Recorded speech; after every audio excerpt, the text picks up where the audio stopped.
Hello, नमस्ते. पुन्हा एकदा स्वागत आहे तुमचं आजच्या आपल्या एका नवीन व्हिडिओमध्ये.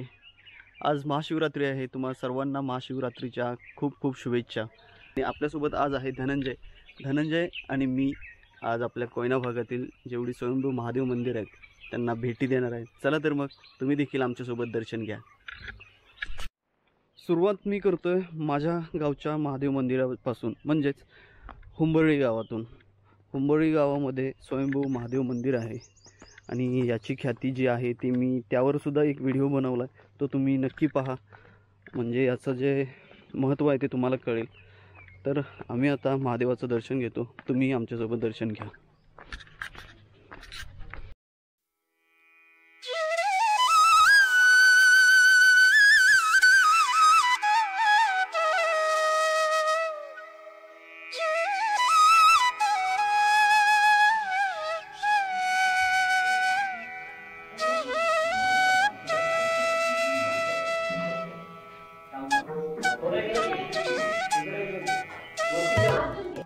या स्वयंभू महादेव मंदिराच्या इथून दिसणारा व्ह्यू बघा. इकडे या बाजूला जे दिसतंय ते कामरगाव आहे, त्याचबरोबर समोर हा शिवसागर जलाशय आहे आणि या साईडला पाहिलं तर कोयना धरणाची भिंत देखील आपल्याला दिसते. खूप सुंदर नजारा इथून दिसते बघा.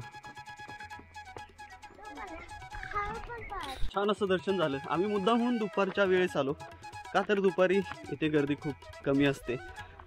जर सकाळी पाहिलं ना तर खूप गर्दी असते, दर्शन घ्यायला सुद्धा आपल्याला व्यवस्थित जमत नाही, म्हणून आम्ही दुपारी आलो.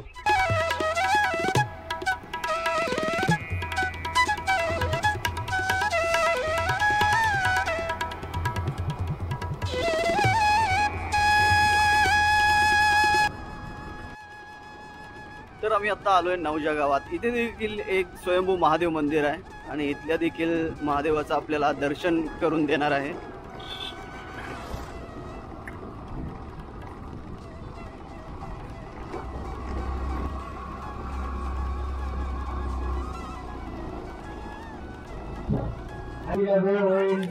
काय दिंडी आहे काय? उशीर होईल सर्वांनी या. अरे वा, इथे बघा सप्ताह असतो आणि सप्त्यानिमित्त आज हॅलो महाशिवरात्री दिवशी दिंडी देखील असते. जेवढा वेळ तुम्ही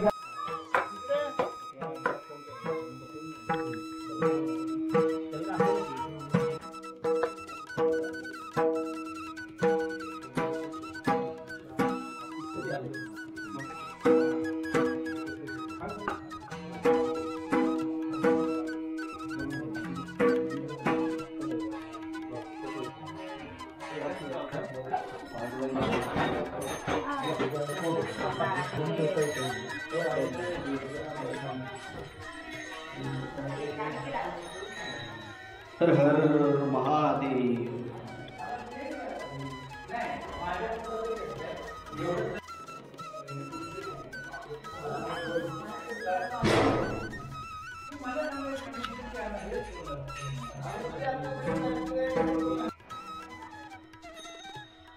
आपण जे आपल्या हे नवजाचं स्वयंभू महादेव मंदिर आहे त्याची पण काही कहाणी आहे, ती आपण ऐकून घेऊयात.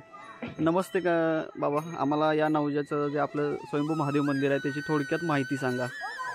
थोडक्यात म्हणजे ह्या मंदिराचं खरं तर हे कसं तुमचं म्हणजे नैसर्गिक पहिले हे होतं, पहिले पिंड म्हणजे ह्या होता स्वयंभू महादेव होता. हां, हे डॅम झालं कोयना डॅम. हां, 1956-57 साली पाणी हे झालं, मग ते पाण्यामध्ये ते बुडलं. नाही तर तिथं काय होतं पूर्वीचे म्हणजे बरेच आमच्या वडिलांच्या पासूनची आख्यायिका आहे, म्हणजे खरं घडलेली घटना आहे. ती दास्तानचे गाव आहे ना, दास्तान. हां, कोयनानगरच्या पुढे तुमच्या काय पेट्रोल पंपाच्या पुढे. हां, तर दास्तानचे त्यावेळी गाव ते पूर्वी तिथं स्वयंभू महादेव जे आमचं आहे ना ते पाण्यामध्ये बुडलेलं आहे स्थान. मग तिथं ती गाय यायची त्या दास्तान गावातून पळत गाय यायची आणि तिथं त्या जागेवर आली ना जिथं पिंड निघाली त्या जागेवर तिथं आपोआप तिच्या स्तनामधून दुधाच्या धारा व्हायच्या, आपोआप यायच्या. मग तो जो मालक होता ना दास्तानमधला सपकाळ, त्यांनी म्हणले अरे गाय कुठे जाते म्हणून त्यांनी अशी पाळत ठेवली 4-5 दिवस. गाय पळत पळत यायची आणि तिथं त्या ठिकाणी येऊन थांबायची, त्या आपोआप सणामधून धाव्या पडायच्या. मग आमच्या लोकांना येऊन सांगितलं तुमच्या नवजाच्या तुमच्या म्हणले ह्याच्या हद्दीमध्ये तुमच्या रानामध्ये तिथं थांबती. मग त्या लोकांनी ते दाखवलं, आमचे रामजी पाटील, आमचे हे देवबुवा शिव शंकर देसाई या मंडळींना. आणि मग तो स्वयंभू महादेव, मग तिथं त्याची स्थापना झाली. आता ह्या गोष्टीला 76 वर्ष, हा 76वा वर्ष आहे. तिथं होतं, नंतर मग इकडे कसं आलं? नाही आणलं नाही, ती राहिली ती का स्वयंभू असल्यामुळे ते बघितलं की इथंच आहे पहिल्यापासून ते. म्हणजे त्यावेळी गाव खाली होतं पाण्यात. आणि ही जी आता मंदिर आहे ती स्वयंभू महादेवची? नाही ती नाही स्वयंभू महादेव. त्याने स्वयंभू महादेव ते पाण्यामध्येच राहिलं. त्याला प्रयत्न करून बघितलं ना, ऐकून घ्या, प्रयत्न करून बघितला शोधायचा, पण ते खोदताना नाही, त्याचा चमत्कार दाखवला. कसं खोदता त्या पिंडाची होते ना स्वयंभ दगडाचं, असं त्याला ते एका माणसाला टिकावं लागलं, त्याच्यामधून रक्ताचे प्रवाह सुरू झाले. मग त्यांनी बंद केलं खोदायचं. आणि मग ही इथं आल्यावर स्थापना केली. 58 साली आमचे गाव उठून आलं. 58 साली लगेच इथं दुसरी पिंड आणून ही तयार करून बसवली. पण सप्ताह म्हणजे सुरू झाला ना हरिनाम सप्ताह, अखंड हरिनाम सप्ताह तिथं पहिला त्याला आता हे 76वं वर्ष चालू आहे. चालेल. आणि सगळी गावातली लहानथोर मंडळी जेवणताना आमचे ते संप्रदाय वारकर, त्यांच्या म्हणजे मुख्य दिंडीचे हे आहेत ना, गुरूंची आमच्या दोस्ती त्यांची चांगली हे आहे संबंध. त्यांनी मग हा सुरू केले हे पारायणाचं. पारायणाला पण आता हे 25वं वर्ष चालू आहे. चालेल, खूप छान माहिती दिली. सगळी माणसं इथं लहान थोर मंडळी. आता बघा दिंडीचं तुम्हाला दिंडीमध्ये दिसतं सगळे मुलं मुली, मोठ म्हणजे सगळ्या स्त्रिया सगळे हजर असतात. यात्रेनिमित्त भव्य अशा क्रिकेट टुर्नामेंट आहेत बघा इथे मानायनगर येथे.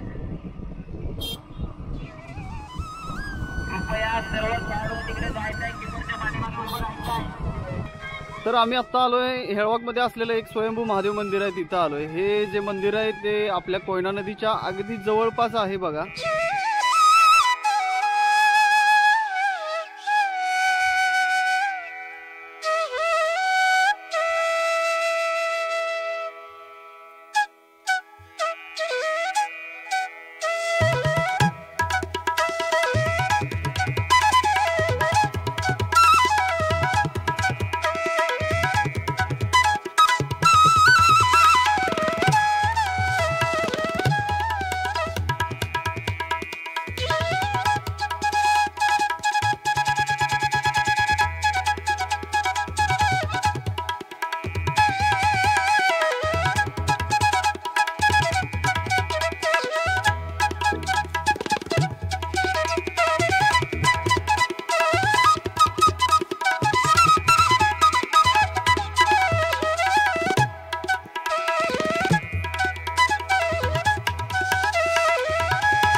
आत्ता आम्ही आलो आहे गोशटवाडी गावच्या वरच्या बाजूला जे पायट्याचावाडा गाव आहे तिथे बघा अशा प्रकारे स्वयंभू महादेव शिवलिंग आहे आणि इथं आपण आता या शिवलिंगाचं दर्शन घेणार आहे.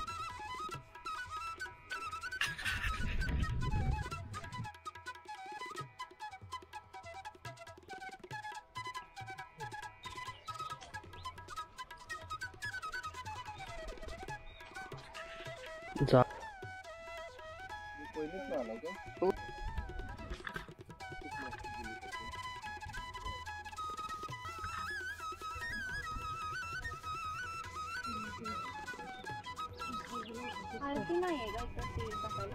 या मंदिराबद्दल थोडक्यात माहिती सांगा. कसं समजलं तुम्हाला इथं हे आहे ही जागा? ही पूर्वीपासून म्हणजे आमच्या शेतामध्येच आहे देवस्थान. एक गवळी समाज होता पहिला, इथं राहत होते, त्यांचं हे देवस्थान आहे. अच्छा. आणि ते इथून गेले का काय आपलं ते आम्हाला काय त्यातली माहिती नाही. हम्म. पण पूर्वीपासून ते इथं राहत होते. हम्म. आणि ते नंतर गेल्यानंतर हे पाटणकरांच्या ताब्यात आले. हम्म. आणि त्याच्यानंतर हे आम्ही जमीन घेतल्यानंतर हे आम्हाला देवस्थान सापडलं. अच्छा. नंतर मी प्लॉटिंग केलेलं आहे आमच्या वडिलांनी. त्यावेळी हे बघितलं तर देवस्थान होतं. हम्म. ती एवढी जागा सोडली त्यांनी देवासाठी. हम्म. त्यावेळी पण वडिलांनी आमच्या ब्राह्मणांच्याकडे यांच्याकडे बघितलं हम्म. की या देवस्थानाचं काय कसं मंदिर बांधता येईल का. तर ते वेळी सांगितलं की एका रातीमध्ये मंदिर झालं पाहिजे. तरच बांधायचं, नाही तर बांधायचं, नाही. नाही तर नाही बांधू शकत. मग ते तसंच राहिलं. आलोय राममाळा येथे. राममाळा येथे देखील स्वयंभू महादेव शिवलिंग आहे आणि इथे देखील आता आपण या शिवलिंगाचं दर्शन घेणार आहे.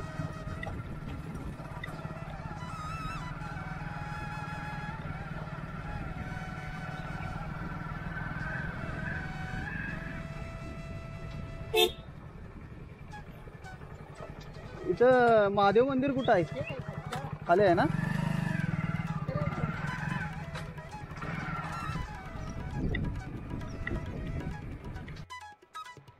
हे जे मंदिर आहे ते राममाळ्याच्या अगदी खालच्या बाजूला आहे बघा.